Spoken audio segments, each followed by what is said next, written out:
Secretary Clinton has said that she would protect and enhance Social Security just this past week. That seems like a pretty ambiguous deal, to protect and enhance. What do you make of that? I don't know. You might, this should probably...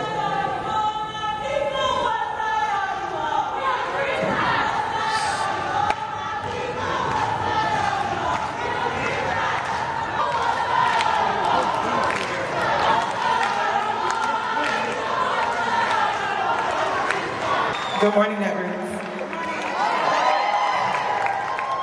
My name is Tia Oso. Today is my last day as the Arizona organizer for the Black Alliance for Just Immigration. We are a national organization that engages African Americans with a progressive analysis on racial justice and migrant rights in order to work with immigrants of color from Africa, the Caribbean, and other countries in order to advance a social and economic justice agenda to build a multiracial democracy. I want to welcome you to Arizona, and thank you so much. On Monday, that was the July 13th, it's the 2-year anniversary of the Black Lives Matter, creation of the Black Lives Matter hashtag, right? Political project that has moved, right, from an online political project to an on-the-ground social justice initiative that has reignited the fight for racial justice across the globe, right, and Black struggles across the globe.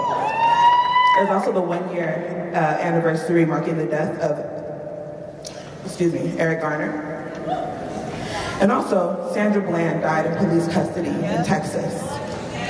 Murdered. So right now, here today, we want to take a moment at Netroots to acknowledge the lives lost every 28 hours, but specifically the Black women's lives that are lost every 28 hours. Okay, Black woman and her child. Because we think it's important.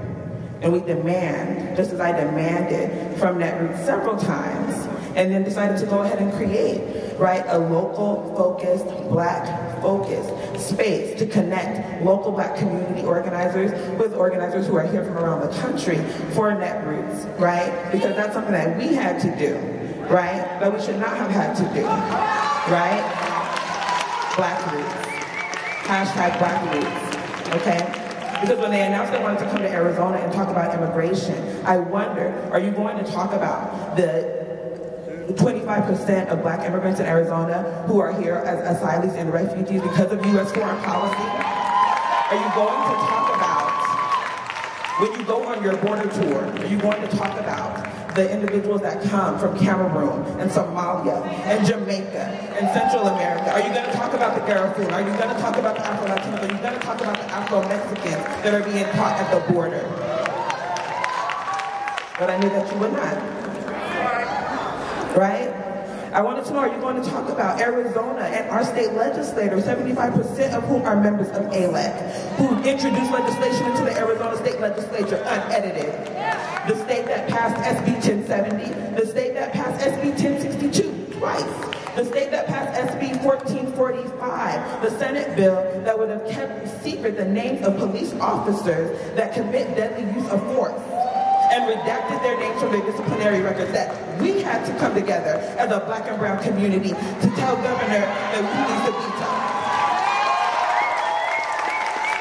Welcome to Arizona.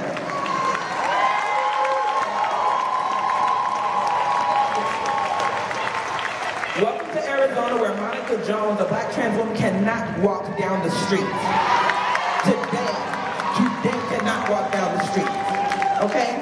Welcome to Arizona, where the Martin Luther King holiday was repealed by a Republican governor, and we had to take initiative to put a ballot referendum, right, to entrench that you will honor the legacy of Black people. If we're going to call this a progressive space, we must always and unapologetically and unequivocally center Black leadership that has made every single gain of progress in this country.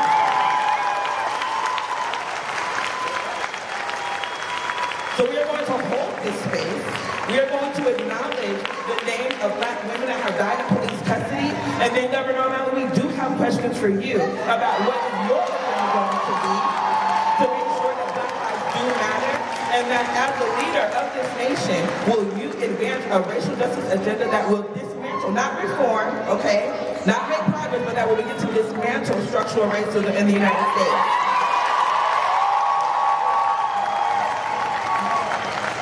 No, we're going to do the action, bringing the name of Black women.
One question, Patrice.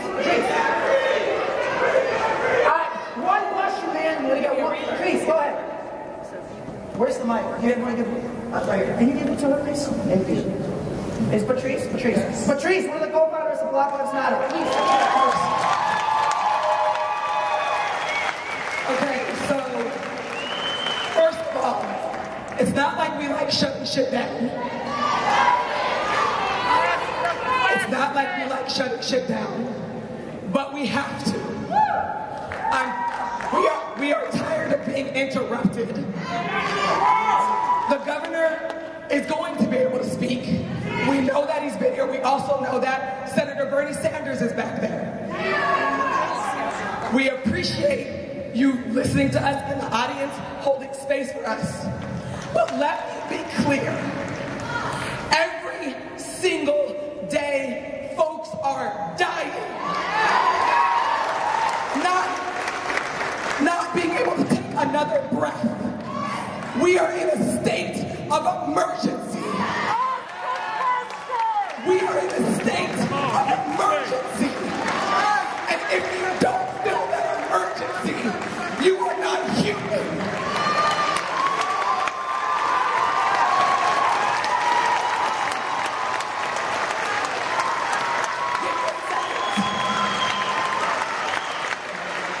Yes. We have 4 questions.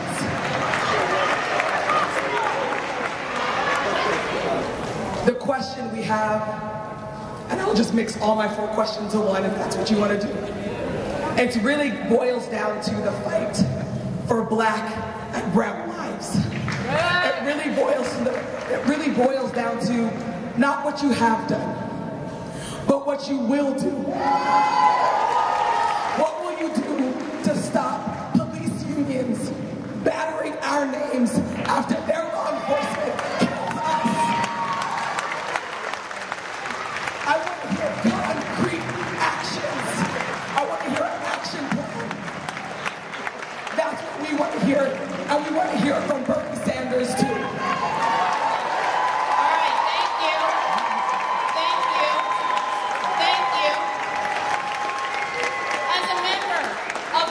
Of Netroots Nation, I thank you for your voices. I thank you for your courage. I thank you for your commitment. I'm not silencing you. I want to make sure that the governor, you came here to get a response. Let's hear the governor's response.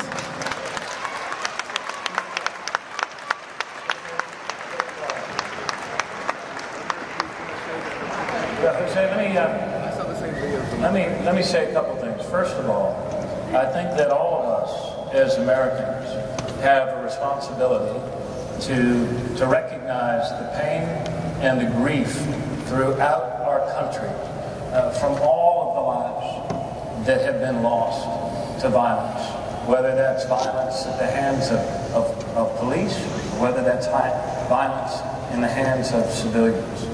For many years, we have required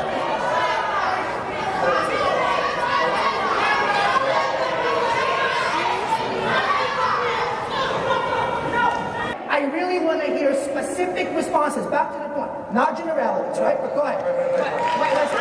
Go ahead. Guys, I want an actual conversation to happen. Please, let's do this. Go ahead, sir. Go ahead. Specifically, I believe every police department in America should have to report in an open and transparent and timely way all police-involved shootings, all discourtesy complaints, and all brutality complaints. That should be effective. What about putting them in civilian review boards? What do you think of that? I believe that all departments should have civilian review boards. We implemented one, and it works, but they have to be staffed, and it's not enough just to have a board.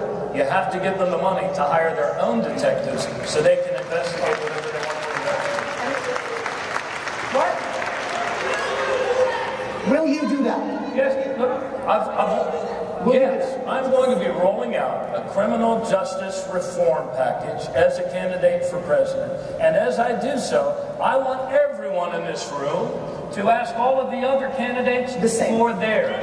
Yes, for their responses. Hold on. What? Some of the most important things that we accomplish in life, requires persistence. We did not repeal the death penalty in Maryland the first time we tried, or the second time, but we repealed it the third time we tried. Every life matters, and that is why this issue is so important. Black lives matter, white lives matter, all lives matter.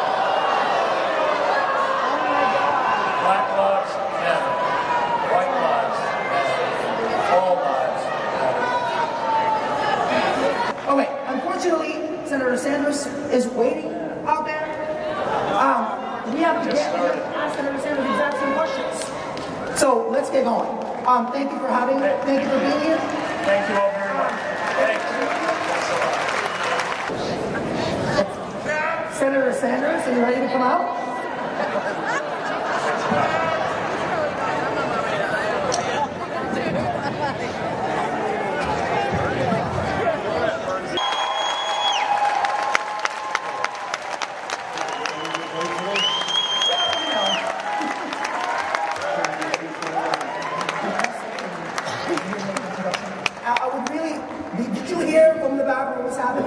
I would love for you to actually talk about this in specifics, not the usual political stuff. Let me talk about what I want to talk about for a moment. Okay, everybody seated, if you all down, thank you very much for inviting me. Thank you. We've got some serious things to talk about. We don't have a whole lot of time, so what I'd like to do is just chat for a while, stop, and we're going to do a little bit of discussion. Yes, please go ahead. Here's the serious issue. We live in a nation in which, to a significant degree, media is controlled by large multinational corporations. We live in a nation in which 95% of talk radio is right-wing, including in areas where Republicans have almost no support. We live in a nation in which conservative Republicans own their own television network.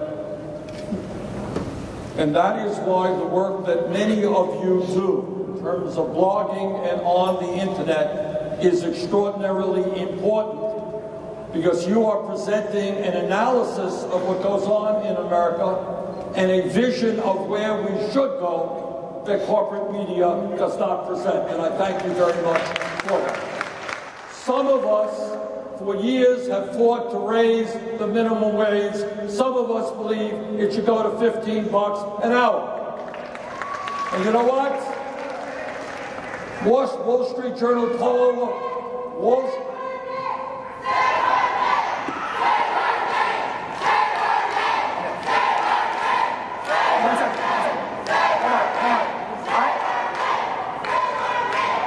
One second. Okay, hold it. I will answer your question, but I'd like to speak for a few minutes. I was told that Shut the fuck A up. couple more minutes, and then we'll do it again. I was told Yeah. Watch me. A little shorter than that, sir. A little shorter than that. But go ahead. And then we're going to get some specific questions.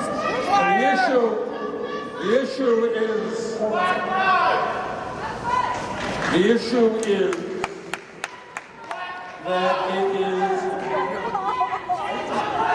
Shall I continue? Yeah, hold on one second. Hold on. It's okay. Listen, I don't have Black lives, of course, matter. And I've spent 50 years of my life fighting for civil rights and for dignity.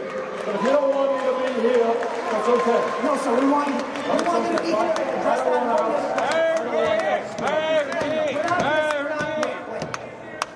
All right, the issue that we're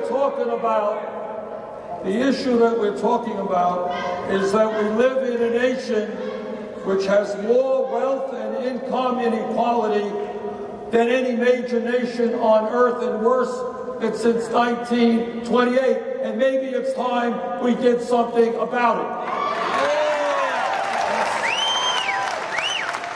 We are living in a nation in which the top 1/10 of 1% owns almost as much wealth as the bottom 90%. Maybe we did something about that. Maybe it is time to have a government which represents ordinary Americans and not just powerful and wealthy campaign contributors. And maybe that is why it is time to overturn Citizens United and move the public funding of elections. I have not made any promises during this campaign, but here's one I will repeat to you, that any nominee I make to the Supreme Court will have to pass a litmus test, and that litmus test is overturn Citizens United, restore democracy to America.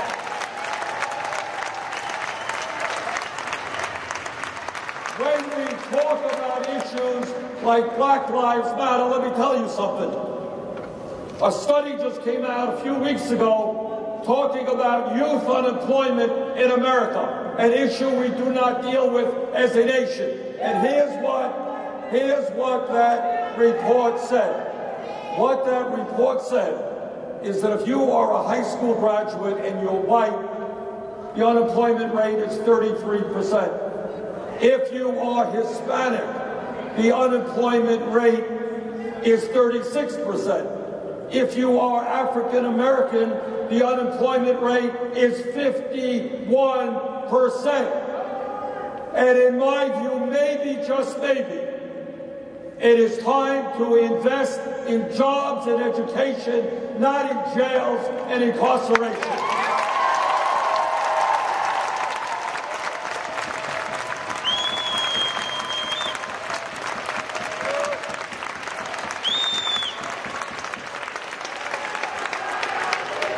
The only way, in